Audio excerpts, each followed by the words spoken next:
the MCTV Live News Update. I'm Andrew Auger. And I'm Katherine Janiszewski. Tonight we will take you around the world and back to your own neighborhood. We've got a lot to cover tonight, so let's jump right into tonight's top story. Work is underway to clean up the remains of the Fukushima nuclear power plant because of major natural disasters that happened in 2011. The plant experienced a meltdown of 3 major reactors, causing several massive hydrogen explosions. Over the next week, the Tokyo Electric Power Company will be removing the 1,500 exposed radioactive fuel rods, as well as finding a safer storage area for the fuel. The task itself is dangerous and is one of the many procedures that will be carried out in the coming months to finish clearing the site. President Naomi Hirose hopes to complete the job by the end of 2014. Speaking of nuclear power, despite days of optimism, U.S. Secretary of State John Kerry left Geneva Sunday without a deal on Iran's nuclear program. Fearing that the country would not slow down its increase in weaponization in its nuclear technology, Kerry, among other leaders, felt it would be better to put the deal on hold. But they say they will meet again on November 20th. Secretary Kerry says Washington will use this time to take a closer look at where things now stand. The Middle East did not have a good weekend. The Iranian Deputy Industries Minister was shot and killed in Tehran Square on Sunday. Safdar Rahmatabadi was shot a total of 4 times inside his vehicle, twice in both the head and chest. Police believe the assailant was traveling with the minister in the same vehicle at the time of the murder, because no broken glass was found at the scene. Rahmatabadi was not well known in Hassan Rouhani's government. One report suggests the terrorist may have been speaking with the minister right before killing him. In other news, there's no need to worry about any giant space junk falling on your head, at least when it comes to this. A 2,000-pound European satellite fell out of orbit Monday, but it burned up in the Earth's atmosphere. There was concern last week that the debris from the GOCE satellite could fall to Earth intact, but engineers say that didn't happen. The European Space Agency instrument far outlasted its 2009 mission to study Earth's gravity and ocean patterns. Its batteries finally depleted last month, and it fell from orbit over the last few days. The only thing that can take away from a refreshing bike ride is having to strap on a bulky helmet. That is, until now. A Swedish helmet maker has developed what people are calling the invisible helmet. It's a battery-powered helmet that wraps around the biker's neck and looks like a collar. How does the device work? Upon impact, the sensors in the helmet trigger a gas inflator that pumps air into the airbag hidden under the collar. The bag fully inflates within a fraction of a second, surrounding the back of the biker's head and neck. The device is currently only available in Europe for around $600. The Halloween season may be over, but unusual zombie activity is still happening. An unnamed woman was visiting her family tomb in Brazil when she heard some odd noises and saw dirt moving in front of a grave. As if that didn't scare her enough, a man's hand slowly crawled its way out of the grave plot, followed by his head. By the time authorities arrived, the man was almost halfway out of the grave. According to several witnesses, the man got knocked unconscious after a fight and was buried.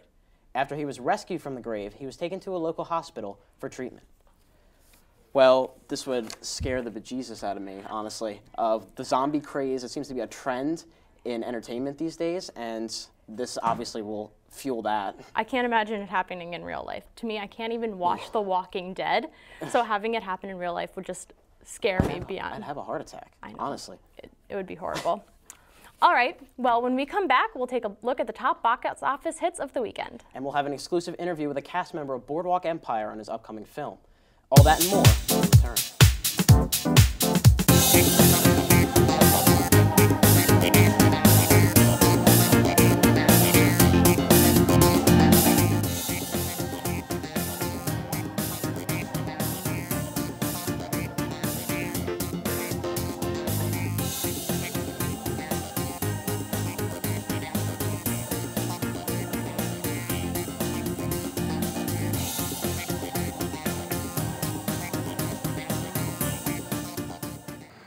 My name is Brittany, and I'm a freshman at Marist College.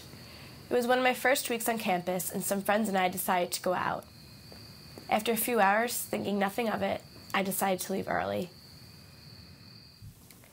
That night, I was brutally attacked because I decided to leave the bar alone.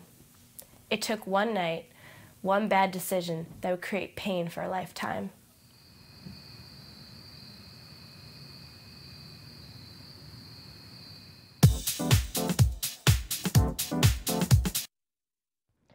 Welcome back. I'm Brittany Jelinski with the inside scoop of what's hot in Hollywood.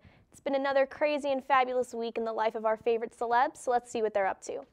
For all of you Kristen Stewart haters out there, you'll be pleased to know that Rob Pattinson is very happy with his new lady friend, Dylan Penn. Although the couple have not announced their boyfriend-girlfriend label, it is clear to everyone that the pair is very happy with one another. However, not All celebrity relationships work out, like Avril Lavigne and Derek Whibley's 2006 marriage, which ended in divorce back in 2009. However, it wasn't until last Thursday that Whibley decided to drop Lavigne's last name, which he legally added to his own. I guess after 4 years, he finally decided it was time to move on. And sometimes a celebrity duo is so perfect that the world could just not imagine life without them, like Amy Poehler and Tina Fey, for example. After the SNL Best Friends hosted the 2013 Golden Globes, the Hollywood Foreign Press Association announced last Tuesday that they will not only host the 2014 Golden Globes, but the 2015 Golden Globes as well. I know I have something to look forward to. When it comes to movie news for the box office, Thor dominated the box office this past weekend, earning over $86 million. I haven't seen it, but I strongly recommend the new romantic comedy About Time. This touching, hilarious, and compassionate film tells the story of a young man who learns he can travel in time in order to change the events in his life. This film is from the same creators of Notting Hill and Love Actually, so you know it'll be good. And if you're not saving up for Catching Fire, which is being released November 22nd, then I suggest hitting the movies this weekend to see Dallas Buyers Club. That stars Matthew McConaughey as a man who begins selling non-FDA approved medication after he is diagnosed with AIDS. This inspiring true story is sure to entertain audiences. Looks like that's all I have time for tonight. I'm Brittany Jelinski, keeping you in the know. And to talk more movie news, we head to Katie Johnston in Bryant Park with an interview with Nick Julius, Steve Buscemi's stand-in on Boardwalk Empire. Julius's film has recently taken the New York film industry by storm. Take it away, Katie. Sorry about guys. Bad internet. Sorry about the technical difficulties. We now bring you Michael Sachs. With our sports report. Keep going, keep talking. He'll talk to you about all the interesting sports news that we have for you today. Yeah, so are you looking forward to it? Yeah, Giants are starting to win, you know? Well, I don't know. I like the sports. Yeah, I like sports too. The sports. What's your favorite sport? I personally love hockey. I love hockey too. I don't know, I like all four. You know? Well, we're going to bring you to the sports news now. Well, thanks, guys. Trouble's been brewing in Miami for the past 2 weeks, and this time it's not from a hurricane. As a story that continues to dominate the sports world is the ongoing conflict between Miami Dolphins teammates Jonathan Martin and Richie Incognito. For those of you who have not been following, here's a recap. Martin left practice early 2 weeks ago following an incident with Incognito in the clubhouse that day and has not returned to the team since. Later that week, it was reported that Incognito had been sending Martin harassing text messages and phone calls since the 2012 season, including a voicemail where Incognito used a racial epithet and threatened Martin with violence. Incognito and other Dolphins players defended his actions, saying that this was nothing more than a veteran player giving a young player a hard time. The Dolphins have suspended Incognito, and the NFL is investigating the situation. There's currently no timetable of when either player will return, and while this incident is far from resolved, in the past, stories like this one have rarely had a happy ending. On to a team that has meshed lately, the New York Giants stayed hot on Sunday as they defeated the Oakland Raiders 24-20 at MetLife Stadium. Running back Andre Brown starred in the win as he ran for 115 yards and a touchdown. The win is the third in a row for Big Blue after they lost their first 6 games of the season, bringing their record to 3-6. The Giants will be back in action on Sunday as they host the Green Bay Packers. To basketball now, the Indiana Pacers have gotten off to the best start of any team thus far as they brought their record to 7-0 with a 96-91 win over the Brooklyn Nets at the Barclays Center on Saturday night. Paul George continued his great start to the season, leading all scorers with 24 points in the game. Look out for George as a potential MVP candidate for this season. And finally tonight, early season struggles continued for the New York Knicks on Sunday as the San Antonio Spurs blew them out at home 120-89. The Knicks' record fell to 2-4 with the loss. Danny Green led the assault on the Knicks with 24 points and 10 rebounds. That's all for this week. I'm Michael Sachs, giving you what you need to know to keep your head in the game. When we return, we will take a look at your weekly forecast with Emily Cescitelli and see how the Philippines are dealing with the recent destruction of what is being called the worst typhoon ever to hit land. See you soon, back here.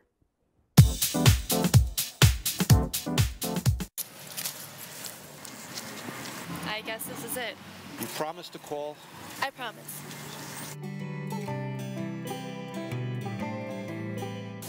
Hey, Dad. Hey, Kelsey, how's school? Everything's great. I really like my classes.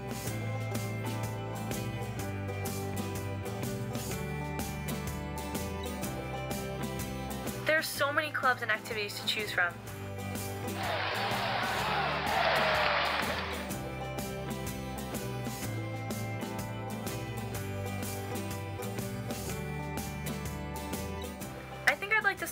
outside.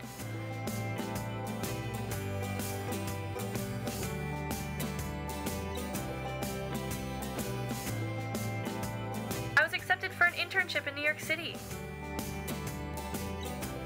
I can't believe I'm graduating.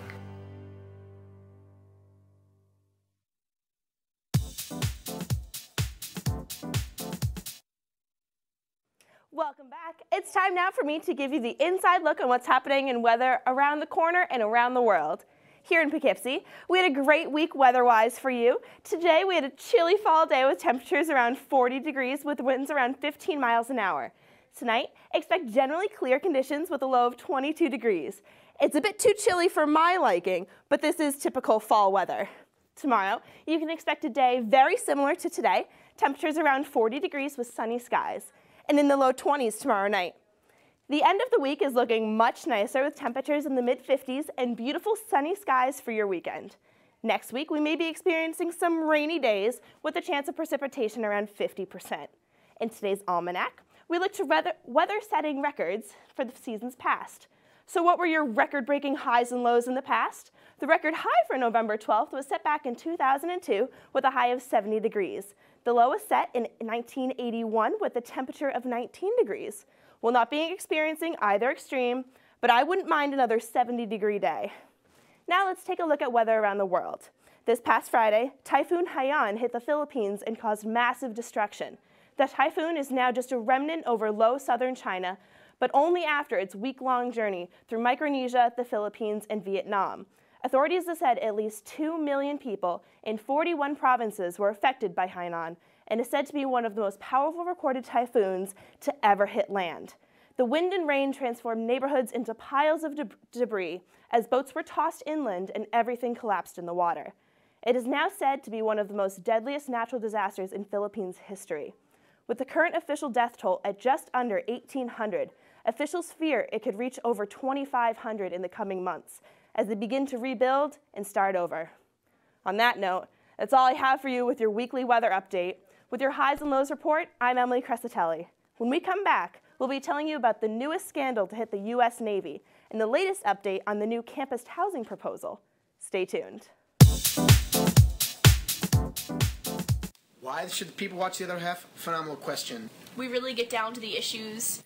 Oh! Now, it's trendy, it's hilarious. It's something that every college student can relate to. It gets very provocative. It's really great to see what the opposite sex thinks about things. Real men don't do that, all right? You gotta start seeing some real men.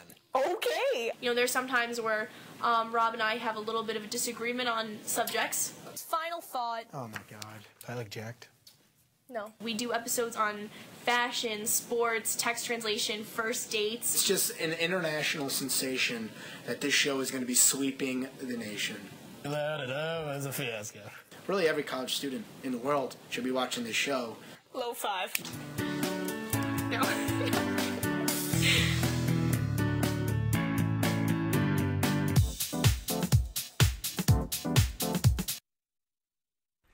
Last week, the Senate approved legislation that would protect gay, lesbian, and transgender employees from workplace discrimination. The Employee Non-Discrimination Act, or ENDA, passed on Thursday with bipartisan support. The bill provides that employees cannot discriminate on a person's actual or perceived sexual orientation or gender identity. The bill was supported by every member of the Democratic caucus and a number of Republicans. The bill will move forward to the House, where it is expected to meet strong conservative opposition, decreasing the chance that the new measure will become law. Prosecutors in a Navy bribery case say that those bribes included prostitutes and concert tickets given to some of the Navy's top officers. As the hammer falls, Barbara Starr reports 2 admirals in charge of intelligence can no longer access classified information.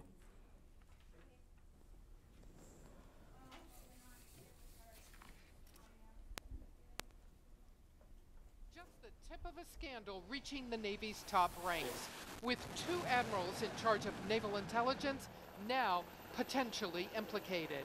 In an extraordinary move, Vice Admiral Ted Branch and Rear Admiral Bruce Lovelace have had their access to classified materials suspended. They have not been charged, but allegations have been made, CNN is told, about their personal conduct. all part of an investigation into alleged inappropriate contacts with this man called Fat Leonard. His real name, Leonard Francis, a Malaysian businessman who runs a company that provides services such as fuel and tugboat services to Navy ships. Specialized team of professionals. 3 Navy officials already arrested are accused of accepting large sums of cash, hookers, and all expense-paid trips in exchange for steering Navy ships to ports where Fat Leonard's company operated. It's a worrisome case, and we're deeply concerned about this. I mean, we have indications that several naval officers and even some civilian employees have been taking bribes and inappropriate gifts. The U.S. Attorney is implicating you in a bribery scheme. CNN's Kyung Law caught up with one of the officers charged, Commander Michael Mischevitz, outside of court. I'm sorry, I can't comment. Court documents say another Navy commander, Jose Luis Sanchez, allegedly asked Francis, Fat Leonard, for pictures of prostitutes for motivation. And a few days later, Sanchez sent a Facebook message to Francis saying, "Yummy, daddy like." He's very charming, he's very social, whereas I might be at this party and I'll have a Budweiser. Leonard is drinking Dom Perignon. All of the defendants charged have pled not guilty. Barbara Starr, CNN, the Pentagon. Good news for the more than 5 million children conceived unconventionally. According to a study published by the New England Journal of Medicine, children conceived through in vitro fertilization have no increased risk of cancer as originally believed. The study followed 100,000 children conceived by IVF from 1992 to 2008. The study found that the incidence of leukemia, brain tumors, and kidney cancers were the same in both the IVF and control groups. In more local news, the Bardavon Opera House in Poughkeepsie is challenging the public's interest in the world beyond with its brand new multimedia visual exhibition, Skyfest, Astronomy in the Arts. Starting mid-October, running through mid-November, the 6-week festival celebrates astronomy as seen through the eyes of the multidimensional artist by showcasing many different space-themed art forms, including lectures, music, fine art, and theatrical performances. Best part about Skyfest? All of the events are free to the public. This year, the City of Poughkeepsie Police Department has collected 52 illegal handguns, not including shotguns or rifles, off the street, the most collected since 2006. In order to help track down illegal weapons, the police are offering $250 for any tip that leads to an illegal gun, and $500 if the reported tip leads to an arrest. Recently, 2 guns and some shell casings were found off the pile of leaves in Edgar Street in Poughkeepsie, located 1 block from the high school. No one has been arrested in connection with this particular case. Protecting our cities is one thing, but protecting our children is another. Marist College campus was recently host to an Up Till Dawn fundraiser benefiting the St. Jude's Children's Research Hospital. Covering the fundraiser celebration, we go to Kevin Bruckner. Sorry, due to technical difficulties, we're not going to be able to give you Kevin Bruckner tonight. Marist campus got a short-lived surprise last week when an architecture company based out of Boston posted a proposal on their website of a possible new housing complex for on-campus students and then quickly took it down. Everyone at Marist knows there's a problem with the housing system. Too many students are being accepted and there aren't enough places to put them. In the past few years, sophomore housing has been taken over by freshmen, and the same is happening with junior housing. The style of the new dorm building seemed very Hogwarts-esque, keeping with the current theme of Hancock, the new music building, and the recently renovated cafeteria.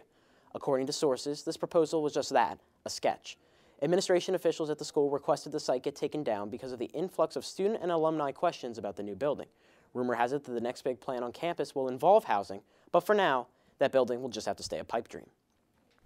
Jumping back to national news, here's one for the books, literally. There's a new character leaping onto the pages of Marvel Comics. This one is a 16-year-old Muslim-American teenager. Jason Carroll introduces to us Miss Marvel. In the world of female superheroes, there are the great Wonder Woman, Catwoman, Black Widow, and soon to leap onto the pages of comics could be another, Kamala Khan, aka Miss Marvel. Every superhero has a particular power, superpower. Sure. What are her powers? So Kamala Khan, aka Ms. Marvel, is a polymorph. so she can change her shape at will. That's not her only standout characteristic. The new Miss Marvel character is a 16-year-old Muslim American from Jersey City, New Jersey. She is the brainchild of Marvel Comics editor Sana Amanat, who is also a Muslim American from New Jersey. When you talked about her past, does it mirror your own personal past? To an extent, I would say that the idea for Ms. Marvel and her background was loosely based on some of my experiences that I've had. Amanat's vision coming to Marvel pages with the help of writer Willow Wilson, a convert to Islam. Even though I didn't grow up in the faith, I certainly tried to bring in as much of that feeling of authenticity as was possible. Forget superpowers. In the real world, authenticity and story are the key to survival. So says Matthew Reinhardt, author of pop-up books for DC superheroes and Transformers. I'm half Lebanese, and so growing up, you know, is sort of a little bit different than everybody else. It's nice to see a different family and a character dealing with her belief system, and yet having these amazing powers and being a superhero. Here in Jersey City, community leaders boast of a vibrant Muslim population. 19-year-old Amina Gauss cannot wait for Kamala Khan to hit comic book stands. Yeah, I would love to read it. But Miss Marvel's costume not going over well with Sana Khalifa. She should be covered and not her body to be showing. I think some people may not like the fact that she's not covered or that her outfit is a little bit fitted. More conservative families are like that. But the point is that we're trying to show a version of the Muslim American world that people might not necessarily see. Like her or not, Kamala Khan could be a force to be reckoned with. And she's coming, scheduled to kick, morph, or crash her way onto a comic book shelf near you February 6th. Jason Carroll, CNN, New York. Our last story for you tonight is one that the newspapers tend to leave out. There were reports of monkey business in Grand Junction, Colorado early last week. A black cap capuchin monkey was stolen from its owner. The owner reported that she was pepper sprayed by the culprit, who took the monkey and immediately ran off. The suspect has been identified as a man who had previous contact with the woman, expressing interest in purchasing the monkey. The suspect faces charges of robbery, theft, and assault. First of all, this is like one of the first cases I've seen where someone owns a monkey. It's a very strange pet to have, but this is just a weird story in general. It's a really weird story, and the funny, I just find it amusing how anyone would actually want a monkey as a pet. I feel like they wouldn't be the greatest pets to have, but I feel like it'd be kind of cool. It'd be cool, but I'm not sure how much fun it would be. Wouldn't be like sports or anything else. Oh. Yeah. Well, that's all we have for you tonight. Be sure to tune on December 6th for our final live show of the semester. Same time, same place. Until then, I'm Andrew Auger. And I'm Katherine Janiszewski. Stay foxy, Marist.